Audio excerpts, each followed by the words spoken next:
Welcome to the DIY Writer Show with the mild-mannered, slightly heroic host, Jeff Bacon. This is Jeff with the DIY Writer Podcast, and today I have William David Ellis with me. He's from Texas, and we've also found out that he also spent a little time in my home state, South Dakota, and we'll probably get into that and a few other things. But first, we're going to talk about his books. William, is that how you want me to call you? Or you want me to call David. you Bill? Or David? Just David. Just Yeah. David. All right. David, how are you doing today? Man, I'm fine. I'm good. My German Shepherd's on the couch with me. Wife's out of the house, and I'm fine. We're good. Fine. Perfect. Yep. So we were talking about your books just a little bit ago, and you have just released Sherlock Holmes. Yep. November 17th of 2020. What got you into Sherlock Holmes? Oh, man. I love reading Sherlock Holmes. And then I discovered he's public domain, and I thought, I wonder if I could write Sherlock Holmes. And so I tried, and my friend said, oh, this is great, man, this is good. And I thought, well, so I just kept on writing short stories like Arthur Conan Doyle was prone to do. Mm-hmm. And before long, I had enough to make a book. And so I put the first one out there, and I was surprised at the response. And so I finished the second one, and now the first one is leading into the second one. And I enjoy the process, but my Sherlock Holmes is a little different than the major, because he has other public domain friends that come along and assist him. It's not just Dr. John Watson anymore. It's also a guy named Francis Allparts. Okay. Now, Francis Allpart is legendary, and you'll probably guess who he is pretty quickly because his last name gives him away. Allparts. He is the original Frankenstein monster 150 years after the fact. All his scars have melded in, and he is trying to be sophisticated, not nearly as savage. And he has a bride. Of course, Frankenstein has a bride. Yep. Her name is Johnny. So you have Frankie and Johnny, who have now come alongside Holmes and Dr. Watson. And it makes for fun. It's not ha-ha fun, but it's a lot of humor, a lot of dry wit. They add a lot. Johnny, the bride, is fiery. Okay. And her husband is constantly having to just kind of rein her in a little bit before she kills something. And so it's pretty cool. I enjoy it. I mean, if you can't get caught up in your own books, what can you do? That's an interesting twist. I like that. Oh, you ought to read the book. You know what? I probably will. That's good. I'm really glad. That's what this is about. This is all about buying and selling books. Yep. Sure enough. So Angels and Saints and Sinners was your first one. Yep. And then The Long Game is the second one. Sure enough. You got a third one coming out for quickly? I mean, you're releasing these pretty quick. I'm in the process of writing it. Mm-hmm. You know, it's taken up with some more characters. Of course, Sherlock Holmes, but you know how in the original Sherlock Holmes, Arthur Conan Doyle Sherlock Holmes, he had Moriarty. Right. In my series, I've got the Masters, which are the behind the scenes of politics. I did some historical research. I'm trying to include that in my books as accurately as I can on Queen Victoria and the Tower of London and all that. And I discovered that the East Indies Company was notorious, the first major corporation that owned a country.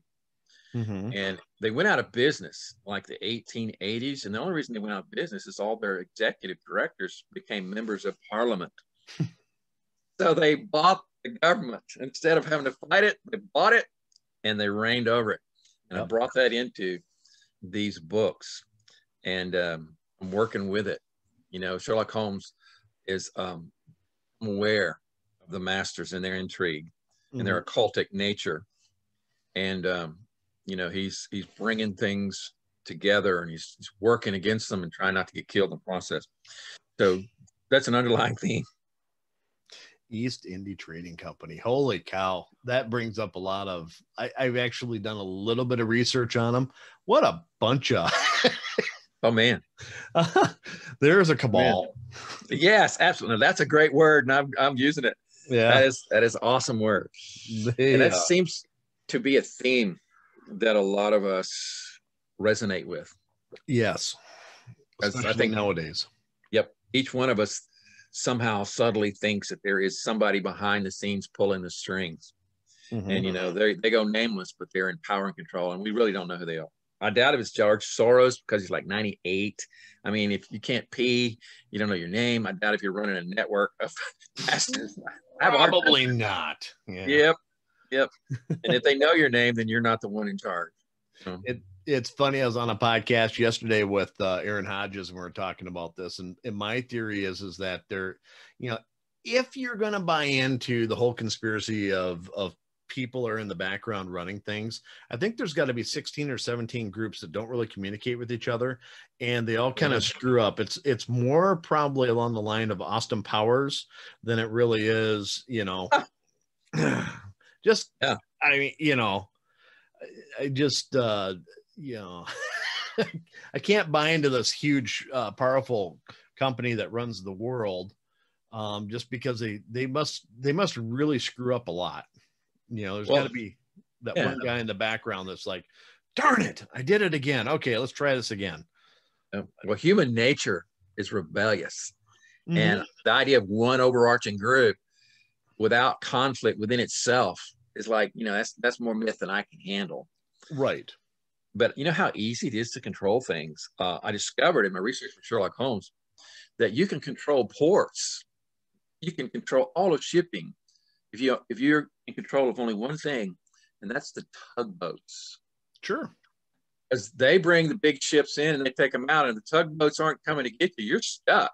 Mm-hmm. And so the family, and when one of my short stories, owns the tugboats and have for centuries. And it's like, oh my gosh, it's pretty easy if you know what you're doing. And I don't. So, you know, I know when whoever's listening to this, hey, it's not me.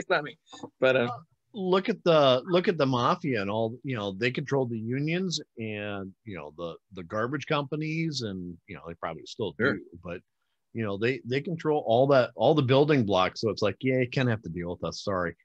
You know, pay us. Yeah. Anyway, we better get off this subject before we get a knock at the door, partner. Oh, you know what? I'm in Wisconsin. What are they going to do?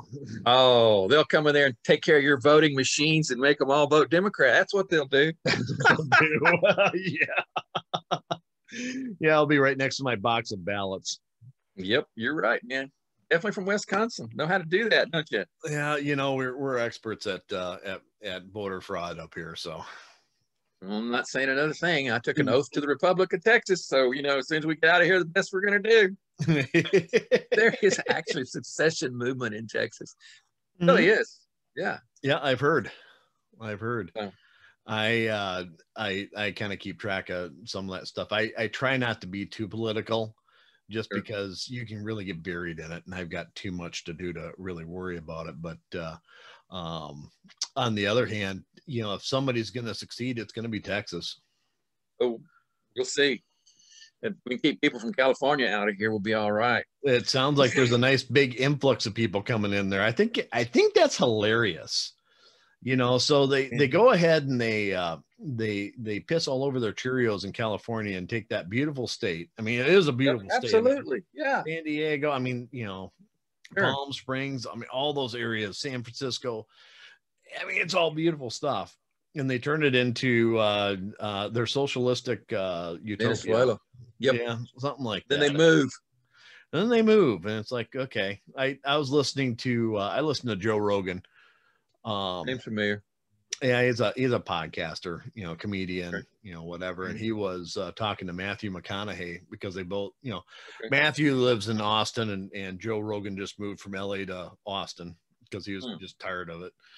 And it was kind of funny. Matthew McConaughey says, you know, you come here to Austin, just mind your Q's, P's and Q's, you know, I mean, you know, just remember you're coming here for a reason. Don't turn us into California. Absolutely. Yes, man. That is so stupid.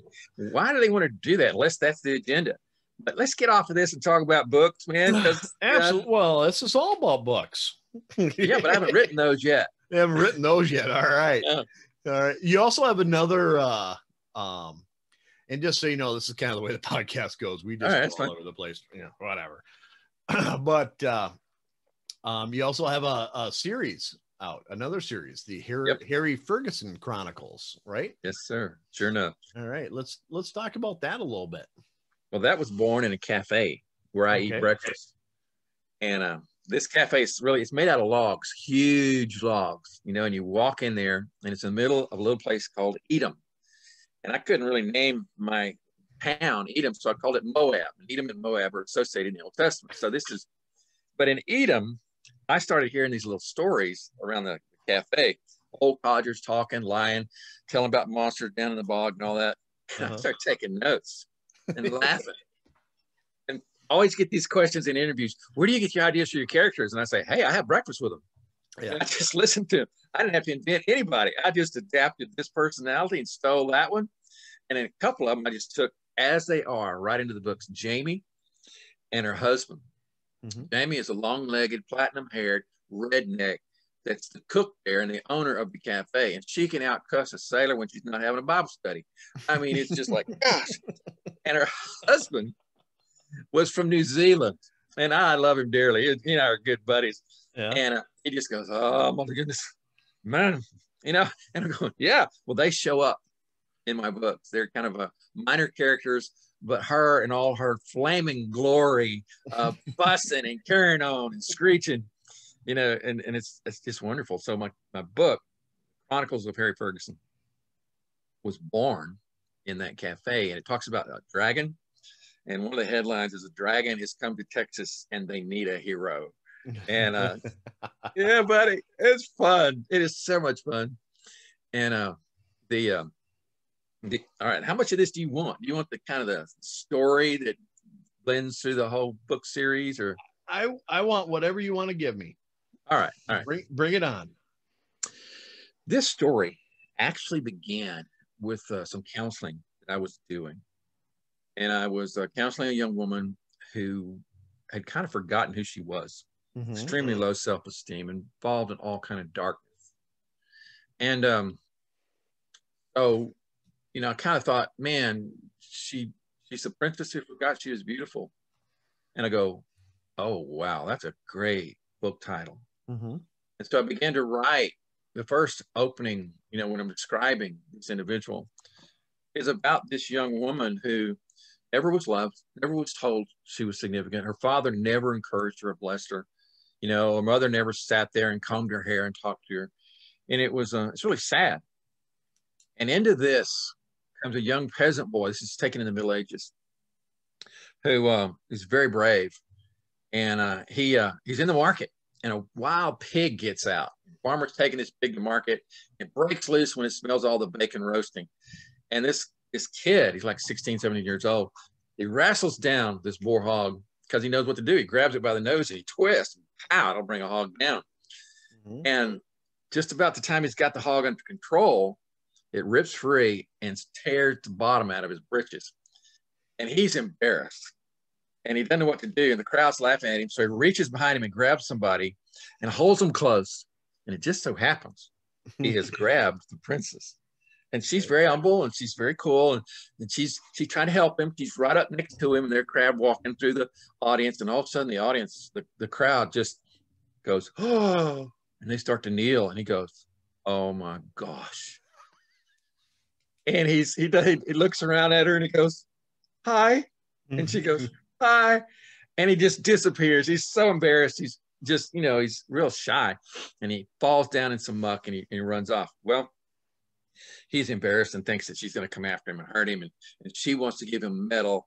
And then the dragon comes and captures a princess. And the king sends out his forces, and they're destroyed by the dragon. And the dragon is not just a person. He's a shifter. He's evil incarnate. Okay. And nothing can take him out. And so Harry, the young man, decides one way or the other he's going after him because he knows the geography. And he walks through the swamp, and he's covered in muck, and so the dragon can't see him. And he finds the dragon's lair buried in the mountains. While he's there, he has some encounters. There's a dragon graveyard. Not all dragons are evil. And in the mountain, he finds a sword. And he also finds a commission. And he changes. And he's able to take out the dragon. And as he's doing that, he's discovered the princess who's been trapped and captured has begun to change.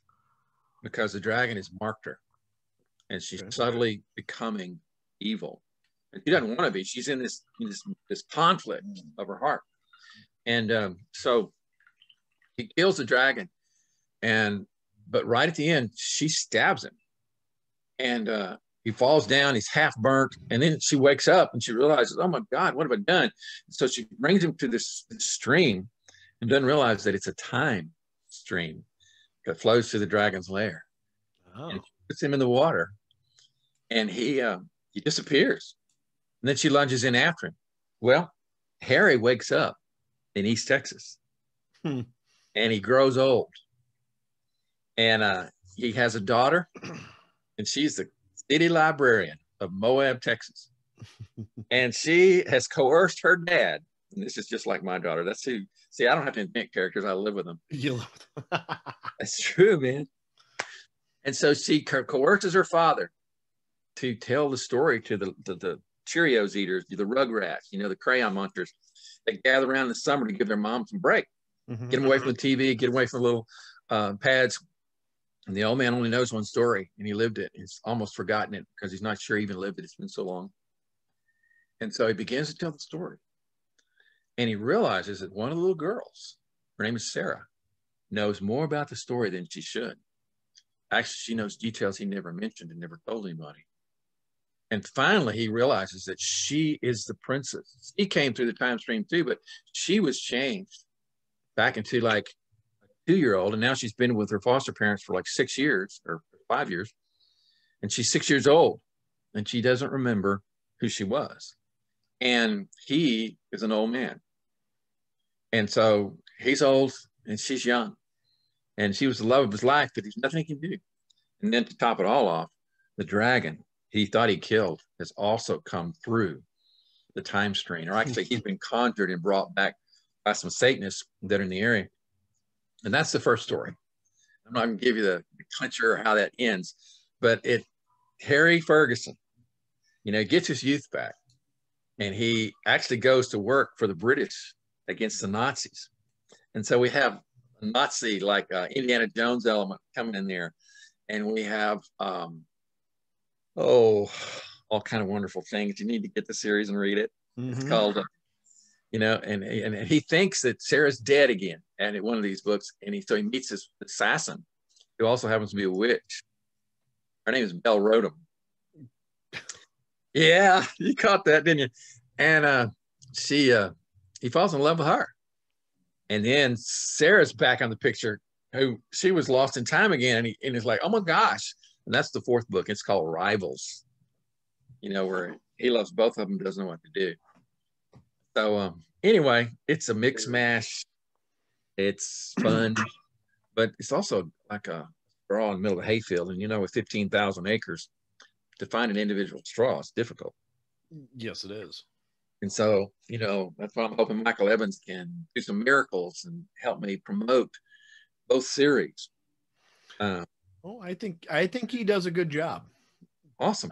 For anybody who doesn't know, Michael Evans is a publicist that works with a lot of authors, and from everything I could tell, him and Mickey Mickelson is another one. They both do really excellent jobs. Michael Evans is your publicist, and then you also work with if anybody's listening to the podcast, Jeff Kahonik. He owns Fallbrandt Press. And there's another guy that, he just knows what he's doing. So I think you're in good hands. I really do. Great. That's great. Good to hear that. I like them. Yeah, they're good guys. They are. They're good guys. And Michael's from Canada, and God help him. But, yeah, he's really right. Yeah, he is in the socialist state of Canada. But hey, he doesn't act like it, so we're good. Yeah, I still like them. Yeah, well, the nice thing about Canadians is they're fairly nice people. And they're not from California. No, they're not. Hey, I don't know. It's right there, baby. That's good. Yeah, so Jeff Kahonik's from California. Oh, I didn't know that. Oh, I'm so sorry. I didn't know. Maybe he's trying to get out. I don't know. Yeah, maybe he's coming to Texas soon. Who knows? I hope. Yeah. I hope. I mean, you know, there's a label in Texas that said, I wasn't born here, but I got here as soon as I could. Yeah. Hey, I've got a friend who's actually a descendant of Sam Houston. Okay. And I've seen old photographs of Sam Houston. You know who I'm talking about? The father, kind of the father Texas. Yep. And I look at that and I look at him and I go, oh my gosh, reincarnate. Right there he is, Sam Houston. He writes about dogs. And he was on the bestseller list, New York Times bestseller list. Richard Houston. Okay. That's wonderful. Sure enough. I'll have to look that up. I'm just writing them down real quick. I have relatives that still live in Texas that down just outside of Houston. Okay. My Uncle Kim and my Aunt Sally. And then we were talking about some relatives I used to have that lived in Tyler, moved to Colorado, you know, but the funniest, or not funny story, but last year I flew into Dallas and I'm sitting there and do you know Tim Kennedy? Do you know who he is? No. Oh. So I'm going to Austin for this it's author conference. And so I fly into Dallas and, you know, just kind of sitting there and I look over and I'm looking at this guy. Now, Tim Kennedy he's a character. He's a good shit. He that usually doesn't go together, brother. I know. He's in the Army. He's a special forces guy. Oh, okay. He's also an MMA fighter. He's, you know, quite accomplished. He's also an entertainer. I mean, he's just hilarious. He does YouTube videos and stuff, and he owns a couple of different companies that like Sheepdog Response, I think, and he's part owner of a t-shirt company too. You know, where they do, you know, it's all vet based. So I mean, you know, what they do is they sell stuff and the, you know, proceeds and profits, you know, go to, you know, helping vets. And, you know, like I said, very good guy, but you also have to imagine, you know, special forces and everything else. He's very aware of, you know, what's going on. So anyway, him and his buddy are standing there in the airport. I'm looking at him like, I know this guy. Oh shit, that's Tim Kennedy. Huh. That's cool. And I just thought, well, I'm not going to bug him or anything like that. I mean, I'm sure he gets that all the time. Like I said, he's kind of a celebrity. And, you know, this probably took about 20 seconds. And right in the middle of that, he's sitting there. All of a sudden, he's looking me over. And it's like, oh, shit. I guess I was a little too obvious in what I was doing. You know, it's like, oh, Tim Kennedy. It's like, okay, so now I've got this born killer here looking at me. It's like, okay, great. You know, jump on the plane and I, you know, see him again. I had an opportunity to say hi to him, but I just, you know, it's like, hey, he doesn't get bothered by little old me. So, yeah, kind of coward, but also, you know, he's sitting there talking to his buddy. It's like, I'm not going to interrupt him or anything else. And, you know, he just kind of smiled and I nodded at him, you know, like, hey, you know, whatever. And that was it. But it was, you know, just listening to him talk and everything else, just a normal guy. But that was, I just thought it was really kind of funny. Just the way he was, but that's my brush with fame, you know, fame and in, you know, Texas. Yeah, in Texas. You need to come down here and eat with me at the Edom Cafe. No kidding. I need to get some better stories, man. I'll tell you what. Yeah. I've got one from Vegas, but I'll share that with you later. Okay. That was not good. But anyway. Well, ask me something else. Ask you something else. Tell me something else, man. Oh, let me scratch my head a minute. Well, I'm a beekeeper. No. Yes. Thought you were a farmer. Bees, blackberries, they go together. They go together. Okay. Yeah, they do. All right. And I've been stung like 74 times. Wow. So I'm immune to anything but a bullet. Okay. And I mean, I was reading about the COVID beekeepers in China, you know, and how they were in this center of all the disease, didn't touch them. After you've been stung by honeybees and the venom is in you, you develop immunity. I mean, to a lot of things. Mm-hmm.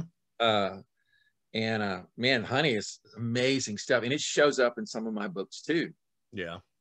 My first book is not part of one of these series called Dragons and Romans. I talk about the siege of Carthage.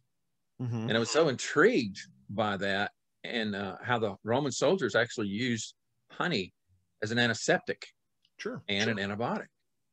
But in that original story, that's the story that grew on me, because I had heard that in, I think it was Thailand, there was a temple where they had a brontosaurus, that's what they used to call it, carved into stone. It's like 3,000 years old. I'm going, how do these people know how that thing looked? So I start doing research. There's a little place in Texas that has a footprint in the sand, not in sand, but in stone, inside of a dinosaur footprint. It looks like a man. I'm going, how could that be? That can't be. Is there any evidence documented in history about dragons and dinosaurs and people? Because we have all these myths about dragons. And it's even in the Bible, in the book of Job. This is a fire-breathing dragon right there in the Bible. So I discover that the Romans had a tiny blurb by a historian called Livy. It said a Roman legion was besieged by a dragon outside the walls of Carthage. It killed many of them until they threw catapult stones at it and crushed it. They skinned it and gave the skin to the Roman Senate. And I thought, that's crazy. And I tried to find more, and that's all there is. And so that began what became Dragons and Romans. And I looked up the Punic Wars and discovered that Carthage was horrible for a child sacrifice. They even had a machine they developed out of brass, I think it was, had its arms outstretched, and they would put a child, an infant, in the arms, and the priest would crank it up, and it would throw it into the mouth of the machine, which was a furnace. Oh, geez. Archaeologists. Oh, it's awful. And so the Romans weren't real nice people, but they were a heck of a lot better than that kind of mess. Yeah. And so I did more research on human sacrifice, and this shows up in Harry Ferguson too, because they're always, cultists are always trying to kill humans, release the energy from them. And in the scriptures, it says Israel was besieging a Canaanite city, and the king took his firstborn son and slaughtered him on the wall. And the fury against Israel was so great, they withdrew. Something was released by the sacrifice of innocent blood. Dang. And so that took off with me. That is the reason for human sacrifice. That is the reason we kill the innocent. And man, just crazy. And it developed into that other book. It's not a part of the series, Dragons and Romans. And so I bring, studied the occult for a long time. I know what it works against it. And so I bring these ideas into Sherlock Holmes, into Harry Ferguson, and in the original book, Dragons and Romans, because there's so much occult involved in fantasy. Yes. And I'm going, these guys don't have a clue, man. They're putting this stuff out there, but you only have to meet one real witch before it changes your perspective on things. And I'm not talking about a nice little Wiccan, who's blowing white candles and smoking herb. I'm talking about a real deal. Right. And you only have to encounter a little of the demonic to have, an allergic reaction to some of this mess. And so my hope is to embed subtly things I've learned in real life into these stories, because I think the truth grabs us, resonates part of our heart, and we go, oh my. And so it's not just stuff I make up, it's stuff I've lived. And that may sound crazy to you, but I am crazy. So I guess that's a good thing. It doesn't sound crazy to me at all. I kind of do the same thing. Really? How's that? Just in the series that I have that's fantasy, I took some biblical figures and put them into now and made it an urban fantasy. Sweet. Like I have Descendants of the Witch of Endor, which is part of the Bible. I've got my big bad, the villain is King Nimrod. I've got Nephilim, I've got demons, I've got Lucifer, and I also have Satan, which I actually cut them apart. Interesting. And they're two different people. It's kind of a mishmash of all the gods, including God. And, Right. So I actually named them with traditional names, Yahweh and Yeshua. And Wow. well, that's the only way I can keep it straight, because you can't say God here and God there. It's Right. such a Gotcha. generic term. So I had to, okay, well, name them that way. But I mean, I kind of did the same thing. I took some biblical figures and brought them into an urban fantasy. Impressive. That's really cool. It's not really impressive. It's just what I did. I'm impressed. Yeah, that's pretty awesome, man. Yeah, sure enough. Maybe. Yeah. But fantasy is interesting because you can do whatever you want, and all you have to do is just weave a story. I really love your, the way your time stream. That's very intriguing, how you just kind of dip into it and then you dip out, and one's two and one's an old man, and that is very cool to me. When I first wrote that, I was concerned that people would think it had some pedophilia in it, and I said, oh man, I don't want people to think that. But I went out of my way for people to understand that when Harry was old, he in no way would violate the boundaries. Mm-hmm. He was a man of integrity, honor, sacredness of even romance. And it's not squeaky clean, because when he cuts off somebody's head, he just seemed to be cussing. It's not, but it's not vile either. You don't leave those stories dark. You leave them with the idea, but oh man, I wish God was like that. And then you go, maybe he is. Yeah. That is where I am. That's what I want to do is add a little hope to all the dark that's out there, because what you stare out determines what you become. If you're always in the dark, then you'll be dark. But if you see a little light and you walk in it, then it has a way of resonating and become part of who you are. And that's really what I want to do. Mm-hmm. I want to give hope without it being saccharine, because it turns people off. But if you're real, you're authentic, then I think there's an attractiveness to that.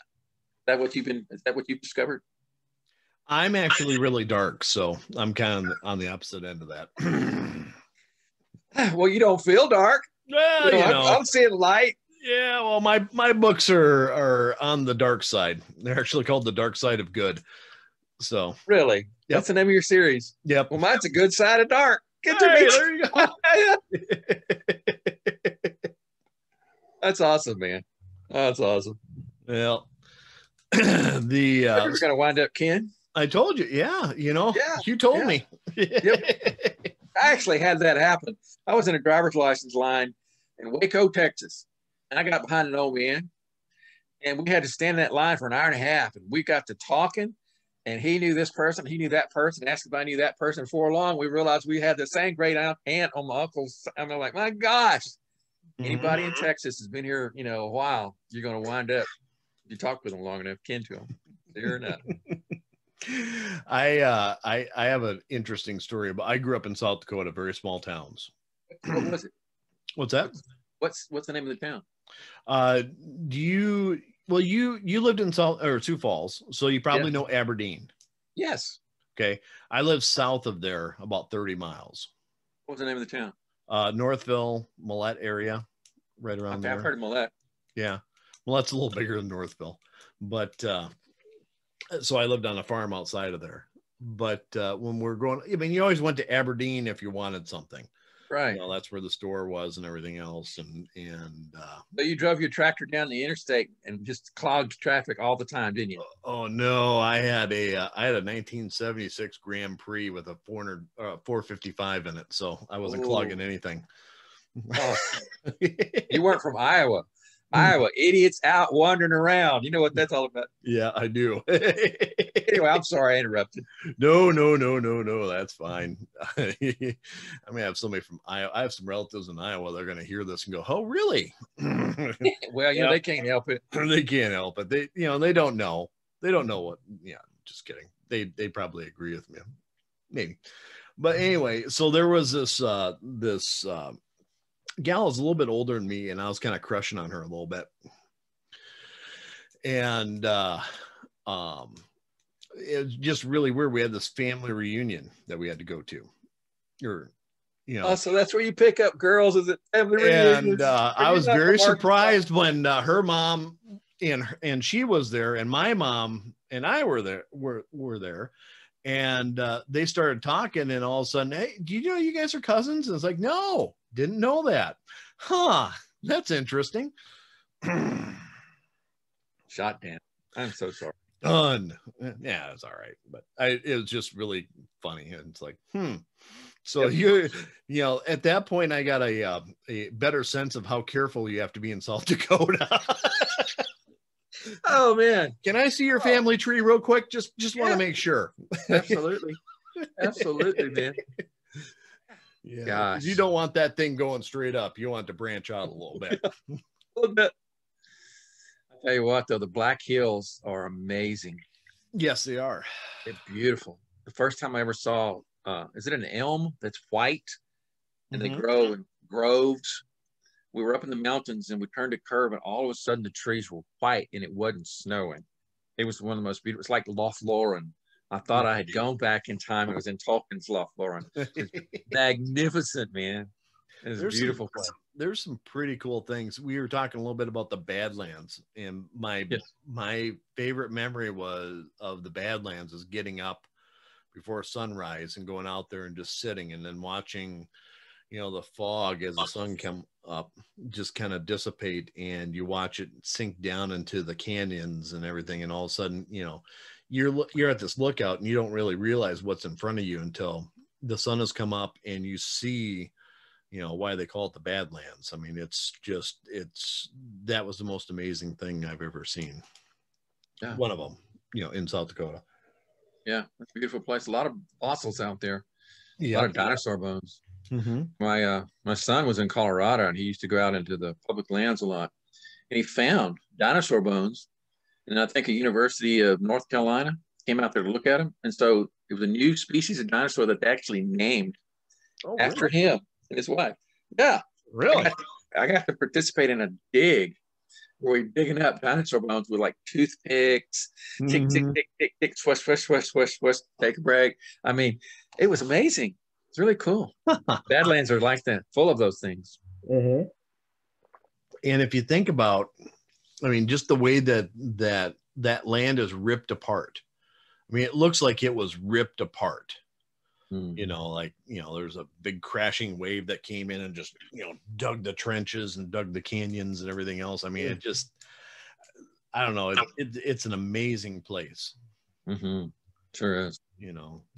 Cool. But maybe that's where my fascination with dragons came from, was, participating in fossil hunts and things like that. But it's fascinating. I don't, there is, whether you're looking at Greek mythology or Roman mythology, or, I don't care what you're looking at. Dragons are too prevalent in every one of those mythologies for it not to be something. Right. It just not to be something. And I think that you can go back into history as you're doing your research, and you see things that reference it. And then all of a sudden it's just kind of cut off. Like you're saying, you did some research and here's this little blurb, and that's it. I think, over the years or centuries or whatever, that I think some historians kind of cut that out because, I've never seen it, or they're not around or whatever.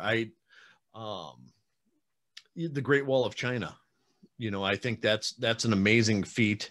You can see it from space and everything else, but why the hell do they need it to be that big? Weren't they trying to keep out somebody?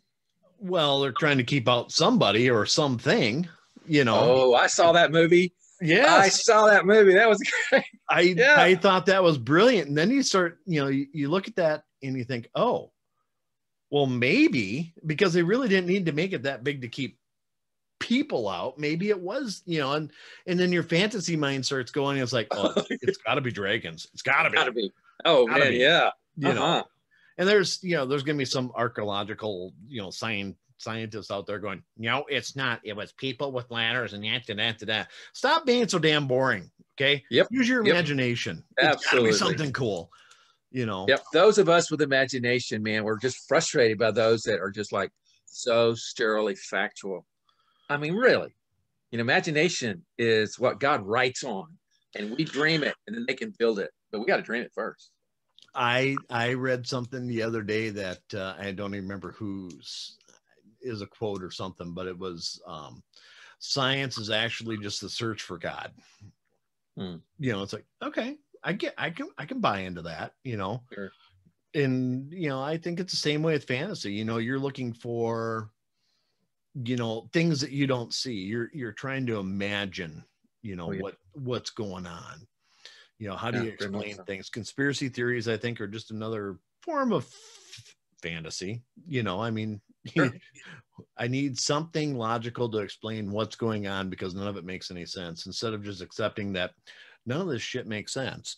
Yeah, that's true. Except that is exactly what we study to make sense. And I'm talking about fecal matter, bovine fecal matter. Oh, heck yeah, Bubba. I pitched a lot of that stuff, and some of it winds up in my books. And but you study shit in order to figure out what's going on in the human body. So you just used something there that I took and ran with because of imagination.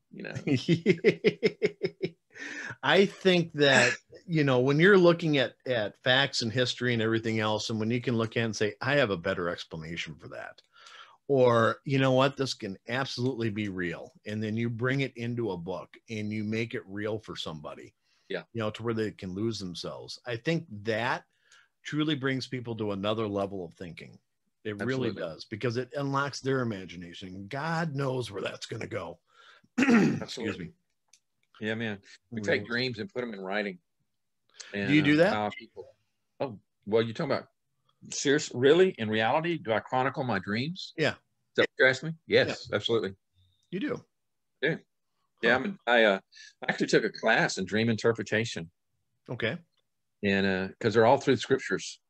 I mean, if you look at all the dreams, Wiseman had dreams, Joseph had dreams, the other Joseph had dreams, Abraham had a dream, Pharaoh had a dream. I mean, it's all over the place. And so, yes, I actually interpret dreams, and it's fascinating. And usually all you have to do is just write it down. And then you go back and you look at it with your left brain. You look at the facts, and it'll typically interpret itself. And I'm thinking, did I have dreams? Oh yeah, I do have dreams in my books. Where they have a dream and it speaks to them and they move on it. But yeah, why do you ask that question? It was just a question. So you don't write down your dreams? Sometimes I do if they're good, but most times not. Sure, absolutely. Yeah. I'm not really into writing erotica, so I'm just kidding. I'm afraid if I had dreams like that, my wife would slap me in the middle of the night and I wake up and go, what the heck? What's going on, man? So, what'd be worse is if you woke up and you said, oh, baby, and then that would just set it off. Oh, yeah, world of hurt, man. Yeah, that'd be a morning coffee discussion. I get with a coffee poured over your head. Yeah. I had a friend who actually believed that he could control his dreams. And he said he would get into a dream and he'd get into trouble and he'd grow wings and fly off. And I'm going, that's ridiculous. That's ridiculous. But he swore he could do it. But I've never been able to do that. Because I write late at night.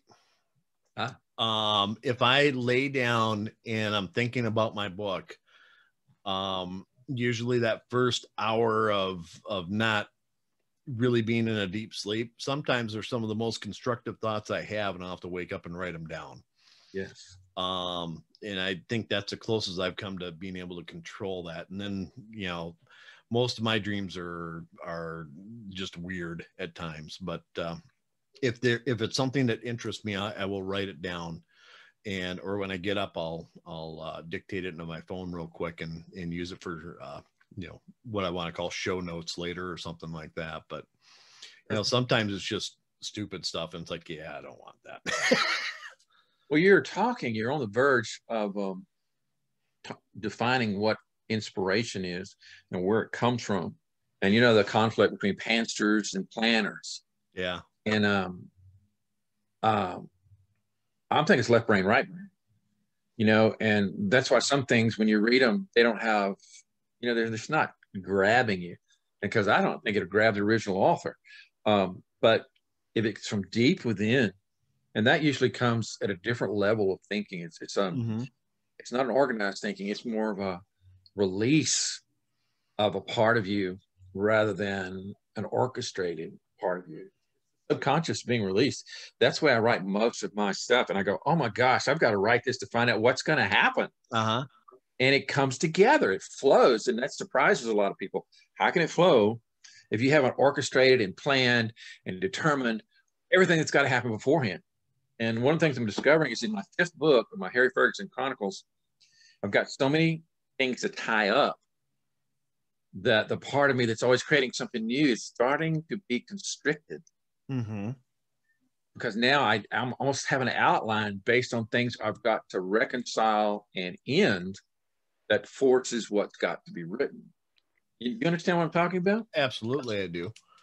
Okay. The thought that was coming through my mind was, I mean, obviously you're a pantser.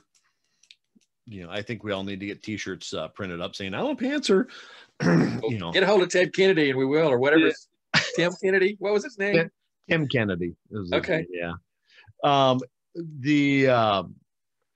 The thing that I find interesting is that with mine is I'll write and I'll look at it and be like, where did that come from? Number one. And number two, why did I just do that to myself? Okay. You know, I need to figure out a way, and it comes to me, you know, but how to get out of it. But it's just like, okay, somebody else took over, or something else took over, or, you know, whatever. And, you know, you're just sitting there kind of, or, you know, this person all of a sudden has to die. Oh, shoot. Oh, man. You know, I did that in a rewrite of a book I've got coming out, to where, you know, I've got, I looked at it and I didn't like it. So I'm rewriting it, and I rewrote it, and it just naturally, this person had to die. And then I realized that I had them in future chapters. So I had to rewrite those chapters too. You know, it just, I mean, but I really try to be a plotter at times. So I get my ideas, I write them down. Right. I'll write a real quick outline, you know, here's the story, you know, in, you know, 500 words or less, and then I'll outline it. And then by the time I get to chapter 5, that outlines just, you know, historical document of fiction, because nothing I've written is even close to that anymore. And then it just kind of goes wherever it goes.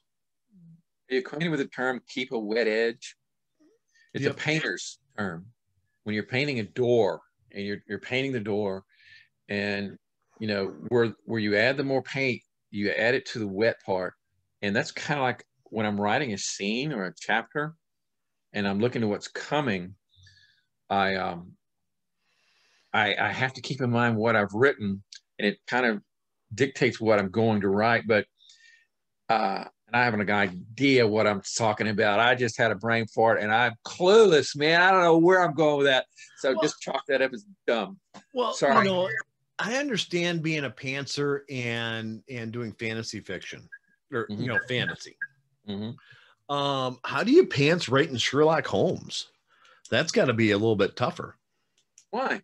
I don't know. I just, you know, that's more of a detective story or whatever. I mean, I like where you went with that, but and I think it's totally cool. But on the other hand, I'm like, how do you pants that? That's got to be pretty meticulously, you know, just kind of, you know, I guess if you're brilliant, you can do whatever. Obviously, David, you know, I don't have that same level of brilliance. I'm bull.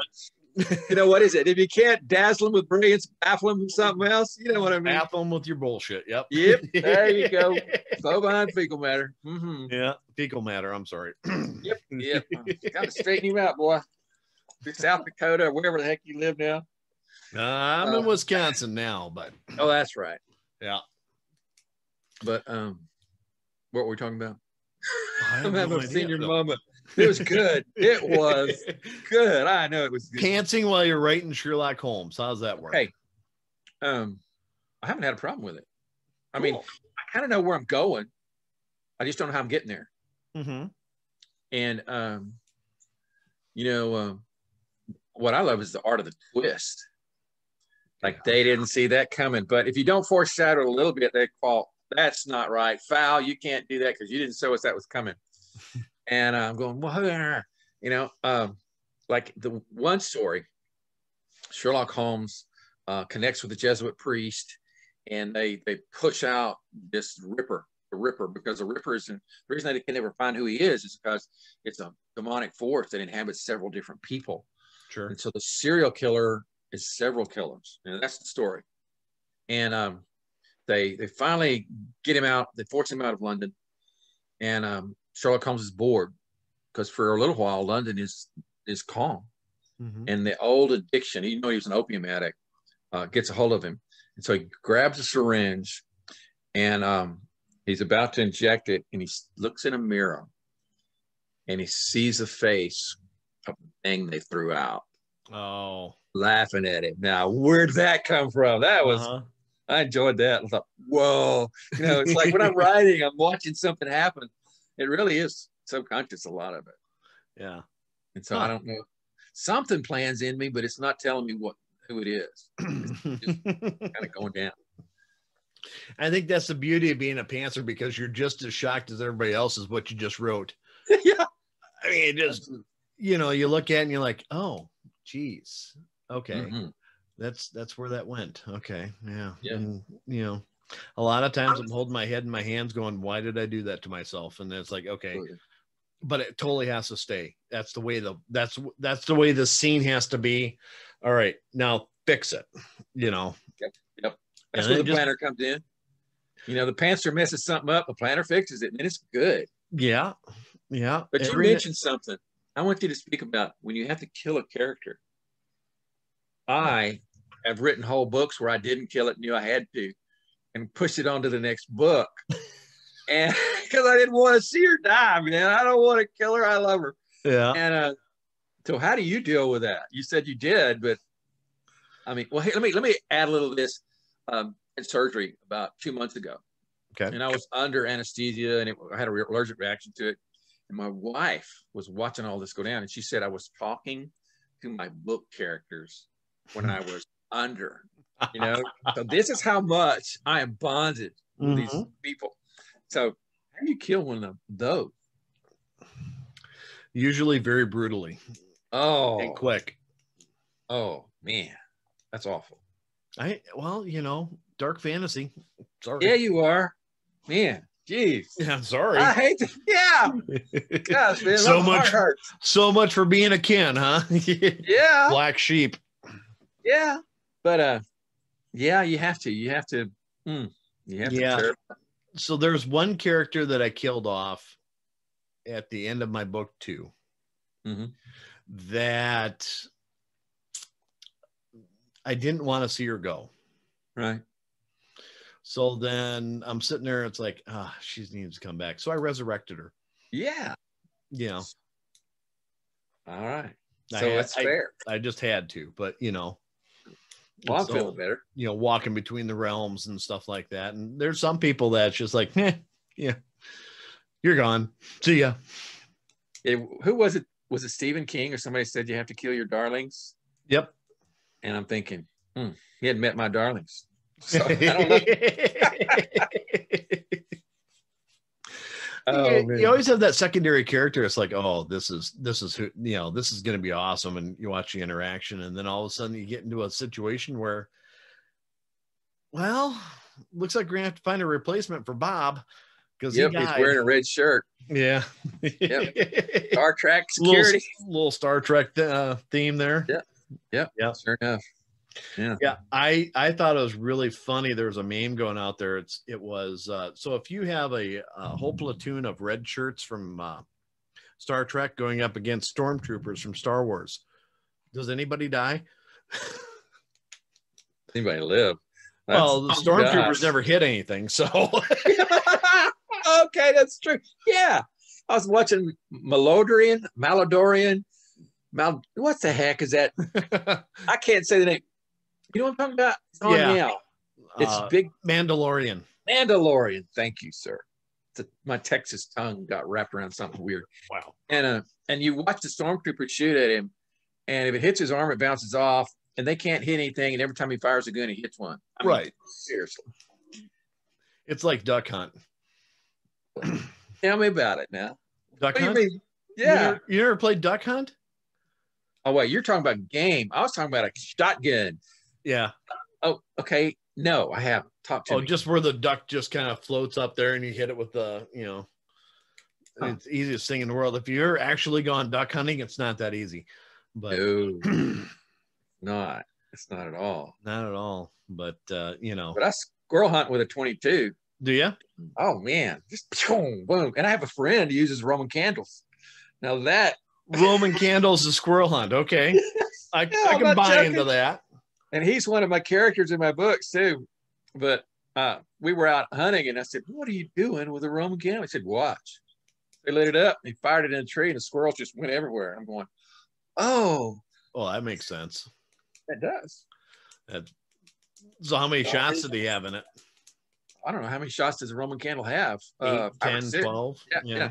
Whatever. Yeah. Just depends on what size it is, but that's hilarious. Oh, and I saw it happen with my own eyes. Yeah. It hasn't made it into my book yet, but I'm sure it will. Somebody has he ever set a tree on fire? I'm just kind of wondering. Not that we're admitting. Oh man, but I have an idea of how all those California wildfires got started. Somebody from Texas went over there with a Roman candle. Yeah. We're gonna get them down. Hang on, I got an idea. Yeah. Oh man. Run. Yeah. What do we do now? We go back to Texas. Yeah. Yes. Yes. Where they know how to manage their forest. But anyway. That's hilarious. So you big into hunting? Not that big. No, I go when I can, but it's not something I do all the time. I love to fish though. Oh, do you? Oh man, I do. And I'm not very good at it. Yeah. There's fishers and there's catchers. I'm more of a fisher, but I really like to catch. Yeah. Yeah. It was when I was a kid, we had this creek and I made fish traps. Oh yeah. And just threw them into the creek and, we're just screwing around. We just used chicken wire and some, metal or whatever, and just made these, throw them out there and you pull them up and, probably get some bullheads in there or whatever. Yeah. We are And it wasn't until later that I realized that was illegal at the time. Well, illegal if you don't know. Oh man. Yeah. I didn't tell you I was also a game warden, did I? Huh? No, that's all right though. I'd be lying if I did. Oh man. Yeah, I understand fish traps. We had a little creek, and the fish trap was loaded with fish, and I started hauling in, and it had a moccasin in it. So I gave the fish trap to the snake. Pretty quick. Yeah. Yeah. Gosh. You weren't gonna clean that one out, huh? We got the fish trap. We got the fish. So I think the worst thing I ever caught was a snapping turtle. What'd you do? I got it out. You didn't cut its head off and eat it? No. Just a little one. Oh, okay. The same friend that uses Roman candles eats turtles. Yeah. Oh man, he eats just about anything, and turtles are good. What I've heard. Yeah. And roadkill works. Now here's the trick: if you can pick it up and shake it, and the meat stays on, it's all right. It's still good. Yeah, it's good. Yeah, there is a curing point. I mean, really. Yeah, I mean, a day or two is just like aged beef. That's right. Much beyond that, it's oh man, then it's just bait. Between the two of us, the level of BS is steadily rising. It's gotten about right here. I'm going, oh, gets in my mustache, man. You're fun. I used to get a kick out of doing fox. We used to trap fox, and yeah, I mean, how you'd bait your trap would be basically take a, you'd hunt a rabbit, and then you'd once you killed it, then you'd cut it up and you'd stake it down right next to the trap, so they'd go after the rabbit, and then they'd end up in your trap. Wow. And there, that was always something that I thought I was going to make big money on and never did. But, Sure.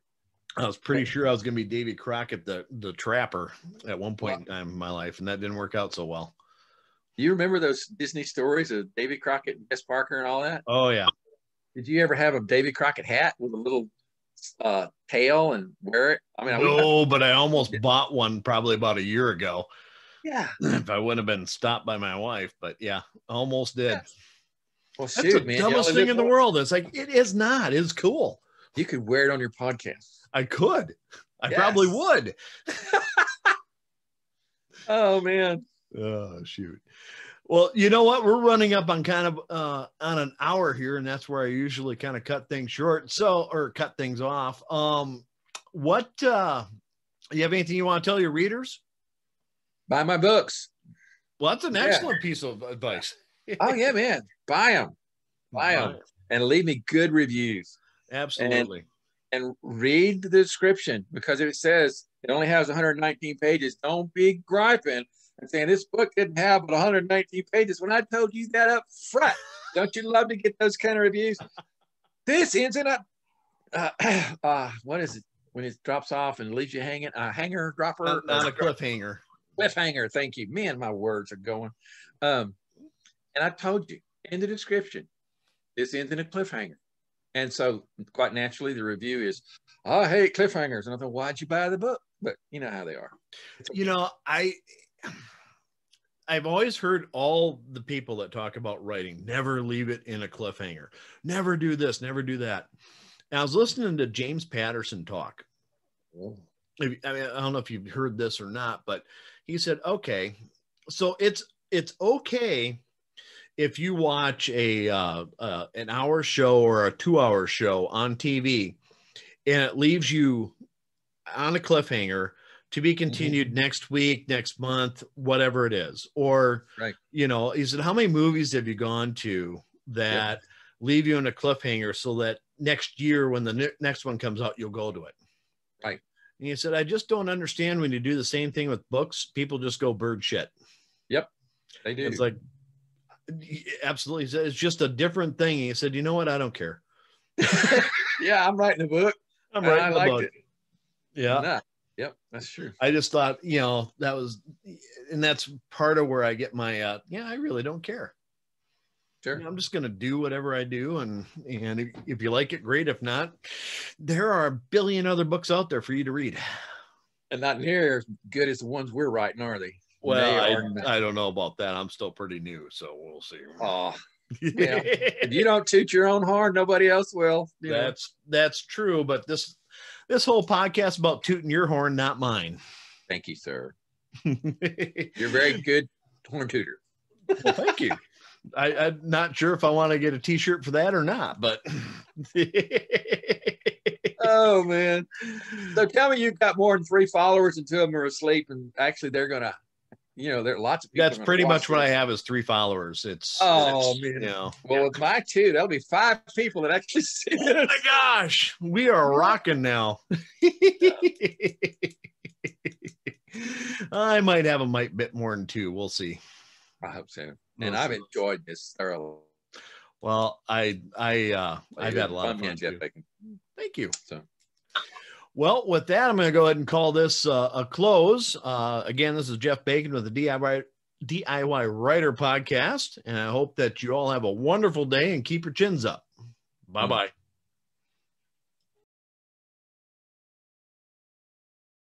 Please hit the subscribe button. I get a bonus for every subscriber, and I only need 1,506 more to become a full-time paid employee. Help me, please.